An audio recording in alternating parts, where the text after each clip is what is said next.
أعوذ بالله من الشيطان الرجيم. بسم الله الرحمن الرحيم.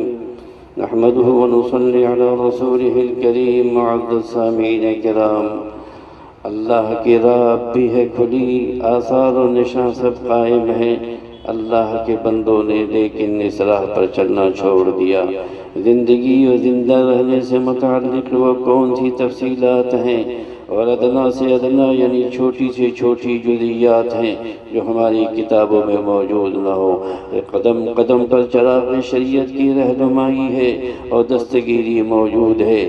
چنانچہ عید الفطر کے متعلق بھی رسول اکرم صلی اللہ علیہ وسلم کی ہدایات موجود ہیں۔ یہ اور بات ہے کہ اب کی رمضان المبارک میں اور آنے والے عید کے دن ہمیں مسجدوں کے چھوٹنے کا غم ہے، تو یہ سوچ کر تسلی حاصل کر لیجئے کہ اللہ نے ہر گھر کو مسجد بنا دیا اور پورے رمضان المبارک نماز سے، تلاوت سے، تسبیح سے، ذکر سے، دعا سے ہمارے گھر گونجتے رہے۔ والحمدللہ علی ذالک۔ اللہ تعالیٰ کے ہر کام میں کوئی نہ کوئی مصلحت ہوتی ہے۔ نبی اکرم صلی اللہ علیہ وسلم کا ارشاد ہے کہ جب عید کا دن ہوتا ہے تو فرشتے راستوں کے سروں پر بیٹھ جاتے ہیں اور پکارتے ہیں کہ اے مسلمانوں کی جماعت، چلو رب کریم کی طرف جو نیکی کی توفیق دے کر احسان کرتا ہے، پھر اس پر بہت ثواب دیتا ہے، یعنی خود ہی عبادت کی توفیق دیتا ہے اور اس پر خود ہی ثواب عنایت فرماتا ہے۔ اور فرشتے کہتے ہیں کہ تم کو رات میں قیام کا حکم دیا گیا تو تم نے قیام کیا، تم کو روزہ رکھنے کا حکم دیا گیا تو تم نے روزے رکھے اور اپنے پروردگار کی اطاعت کی، بس تم انعام حاصل کرو۔ پھر جب نماز پڑھ چکتے ہیں تو فرشتہ پکارتا ہے کہ آگاہ ہو جاؤ، بے شک تمہارے رب نے تم کو بخش دیا اور تم اپنے گھر کی طرف کامیاب ہو کر کے لوٹو۔ بس یہ یوم الجائزہ ہے، اس دن کا نام آسمان میں یوم الجائزہ، انعام کا دن رکھا جاتا ہے۔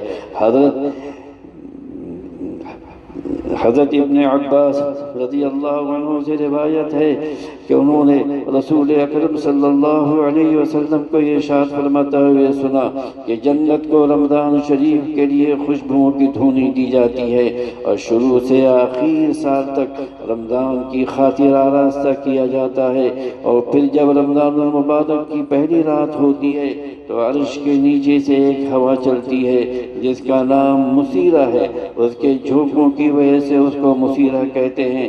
جنت کے درختوں کے پتے اور دروازوں کے حلقے بجنے لگتے ہیں جس سے اسی دلاویز سریلی آواز نکلتی ہے کہ سننے والوں نے اس سے اچھی آواز کبھی نہیں سنی۔ پھر جب عید الفطر کی رات ہوتی ہے تو اس کا نام آسمانوں پر لیلۃ الجائزہ، انعام کی رات رکھا جاتا ہے۔ جب عید کی صبح ہوتی ہے تو اللہ تعالیٰ فرشتوں کو تمام شہروں میں بھیجتے ہیں، وہ زمین پر اتر کر تمام گلیوں اور راستوں کے سروں پر کھڑے ہو جاتے ہیں اور ایسی آواز سے جس کو انسان اور جنات کے سوا ہر مخلوق سنتی ہے پکارتے ہیں کہ اے محمد صلی اللہ علیہ وسلم کی امت، اس رب کریم کی درگاہ کی طرف چلو جو بہت زیادہ عطا فرمانے والا ہے اور بڑے بڑے قصور کو معاف کرنے والا ہے۔ پھر جب لوگ عیدگاہ کی طرف نکلتے ہیں تو اللہ تعالیٰ فرشتوں سے دریافت کرتے ہیں اس مزدور کا بدلہ کیا ہے جو اپنا کام پورا کر چکا ہو۔ وہ عرض کرتے ہیں کہ ہمارے مالک، اس کا بدلہ یہی ہے کہ اس کی مزدوری پوری دے دی جائے۔ تو اللہ تعالیٰ ارشاد فرماتے ہیں کہ اے فرشتوں، میں تمہیں گواہ بناتا ہوں کہ میں نے ان کو رمضان کے روزوں اور تراویح کے بدلے میں اپنی رضا اور مغفرت عطا کر دی۔ اور بندوں سے خطاب فرما کر ارشاد ہوتا ہے کہ اے میرے بندوں، مجھ سے مانگو، میری عزت کی قسم، میرے جلال کی قسم، آج کے دن اپنے اس اجتماع میں مجھ سے اپنی آخرت کے بارے میں جو سوال کرو گے عطا کروں گا، اور دنیا کے بارے میں جو سوال سوال کرو گے اس میں تمہاری مصلحت پر نظر کروں گا۔ میری عزت کی قسم جب تک میرا خیال رکھو گے میں تمہاری لغزشوں کی پردہ پوشی کرتا رہوں گا اور ان کو چھپاتا رہوں گا۔ میرے عزت کی قسم، میرے جلال کی قسم، میں تمہیں مجرموں اور کافروں کے سامنے رسوا نہ کروں گا۔ بس اب بخشائے اپنے گھروں کو لوٹ جاؤ، تم نے مجھے راضی کر دیا، میں تم سے راضی ہو گیا۔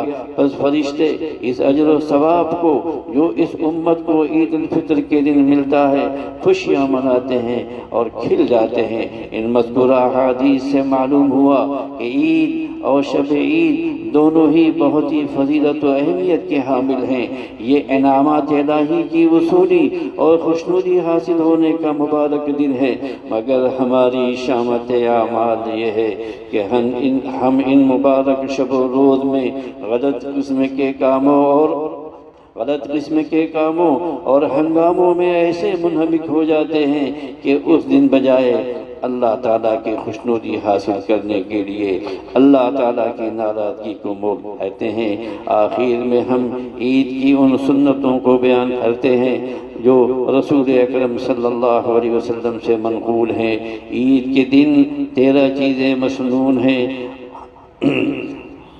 شریعت کے موافق اپنی آرائش کرنا، غسل کرنا، مسواک کرنا، جو بہتر کپڑے اپنے پاس موجود ہوں وہ پہننا، خوشبو لگانا، صبح سویرے اٹھنا، عیدگاہ میں سویرے پہنچنا، عید الفطر میں صبح صادق کے بعد عیدگاہ میں جانے سے پہلے کوئی میٹھی چیز کھانا، عید الفطر میں عیدگاہ جانے سے پہلے صدقہ فطر ادا کرنا، عید کی نماز مسجد کے بجائے عیدگاہ یا کھلے میدان میں پڑھنا، ایک راستے سے عیدگاہ جانا اور دوسرے راستے سے واپس آنا، عید الفطر کے دن عیدگاہ جاتے ہوئے راستے میں اللہ اکبر اللہ اکبر لا الہ الا اللہ واللہ اکبر اللہ اکبر وللہ الحمد آہستہ آہستہ کہتے ہوئے جانا، اور عید الاضحیٰ میں بلند آواز سے کہتے ہوئے جانا، سواری کے بغیر پیدل